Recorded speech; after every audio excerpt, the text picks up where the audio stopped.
This is a story about tulips. But before I tell you about tulips, I need to tell you about something even more precious than tulips, which is your time.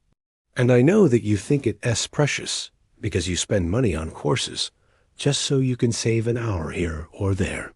But what if I told you there was a way for you to save 4 hours every single week without spending a single dollar? Well, that's what using Notion has done for me. And thousands of other creators, entrepreneurs, and remote workers are using it too. Notion is like a second brain, a place where you can collect all of your ideas, plan out your projects, and even write scripts for your videos. It's helped me keep track of everything going on in my life, from writing my book, to planning out my YouTube videos, to managing my team, and more. And it's all in one place. If you want to learn more about how I use Notion, check out the link below. Now let's get back to the video. The year is 1634, and you are a wealthy merchant living in the Netherlands. You've been working hard since you were young, saving up your money so that someday you could retire and smell the roses. That day has finally come. Now you have enough money to retire comfortably and never have to work another day in your life. So what do? Easy, you start buying tulips. Tulip futures are hot right now, and everyone is making money off of them. Your friend Peter bought a whole bunch of tulip futures last year, and he made more money in 1 year than he did in the 5 years prior combined. Tulips are so hot right now that people are putting down huge mortgages on their houses just so they can afford to buy some. Heck, some people are even taking out loans against their future earnings just to be able to afford some tulip futures. But you don't care about any of that. You're not like those speculators. You're a long-term investor. You plan on holding these things for decades, maybe even longer. You've invested all of your life savings into tulips, and you're ready to retire. But then something strange happens. A disease starts infecting the tulips. At first, it's only a few here and there, but then it spreads until over half of all tulips in the Netherlands are infected. The tulips start wilting and dying, and no one knows what to do about it. Worse yet, the ones that don't die become incredibly ugly, covered with black spots and blemishes. They're totally worthless. To make matters worse, new tulip bulbs coming from Germany and France seem to be immune to the disease. What should you do? If you said, I don't know, maybe switch investments, then congratulations. You win. You didn't lose any money, and you're probably feeling pretty smug about yourself, right? Wrong, because this isn't a hypothetical situation. This is real history. This is the Dutch tulip collapse, the first speculative bubble ever recorded in human history.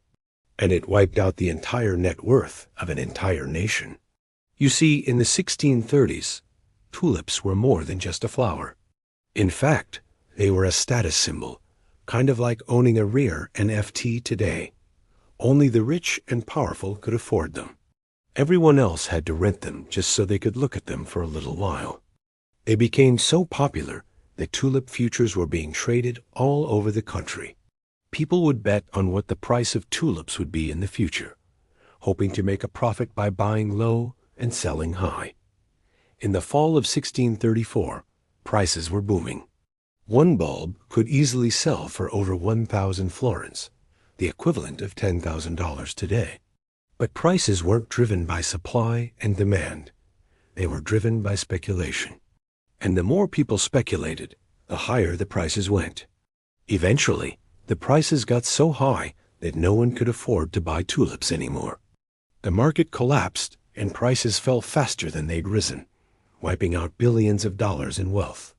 Overnight, the Dutch lost 10 years' worth of economic growth in a single day. Thousands of people who had taken loans against their future earnings defaulted on their debts and went bankrupt. Many others who had gambled their life savings on tulips were forced to return to the workforce after years of retirement. How could something like this happen? Why didn't people just stop and think rationally? Well, they did. And it wasn't rationality that drove the speculative bubble. It was greed. People saw their friends getting rich, and didn't want to be left behind. They wanted a piece of the pie, even if they didn't fully understand the market. Once they put their money into tulips, they were trapped. They couldn't sell because the prices were rising. If they held on too long, they'd be left with worthless bulbs. So they panicked and sold, driving the prices even higher. And this is why the tulip collapse wasn't just a story about flowers, but a story about fear and greed, emotions that can drive people to do irrational things, things they normally wouldn't do. The tulip collapse wiped out the entire net worth of an entire nation, but there's a lesson in here for us today. There are always going to be people who try to trick us, who try to convince us to buy something we don't need or invest in something that is too good to be true.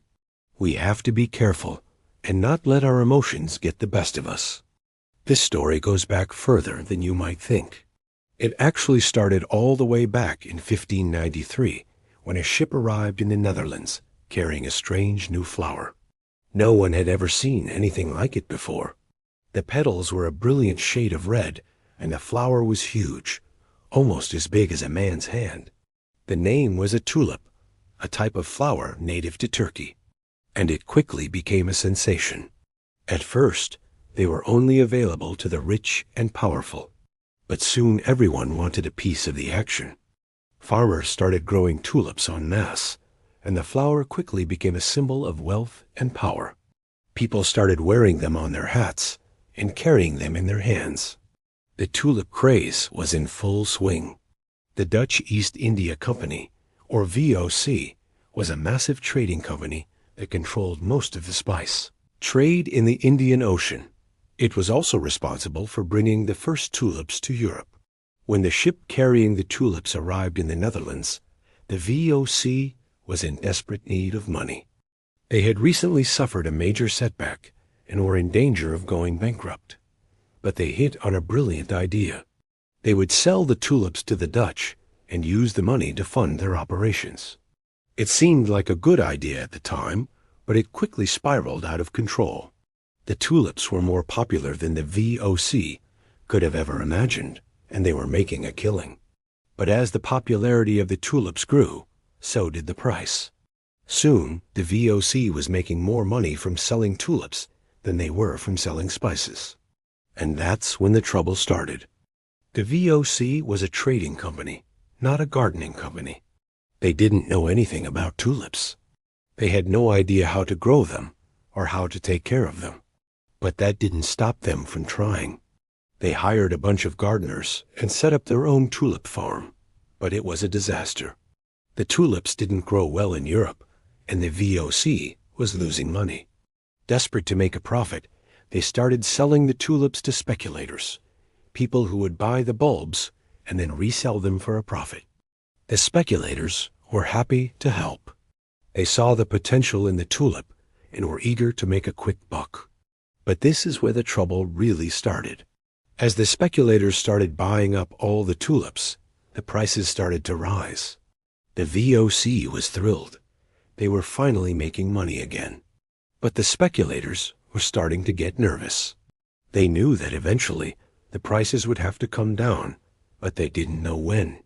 So they started selling off their tulips, hoping to make a profit before the prices dropped. This caused the prices to plummet. The VOC was devastated. They had lost their chance to make a fortune. But the speculators were thrilled. They had made a killing. And that's how the Dutch tulip bubble was born. It started out as a small speculative bubble, but soon it grew into something much larger. People were taking out loans, mortgaging their homes, doing whatever they could to get their hands on some tulips. The prices kept rising, and everyone was making money. But the bubble was about to burst.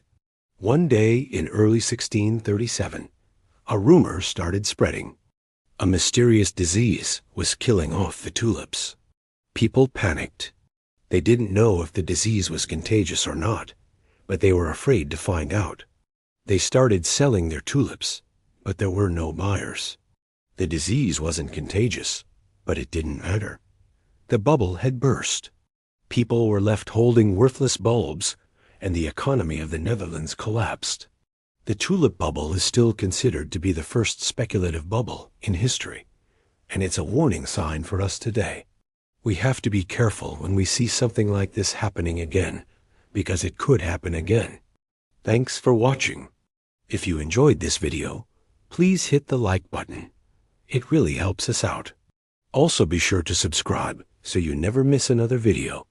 Until next time, remember to keep learning.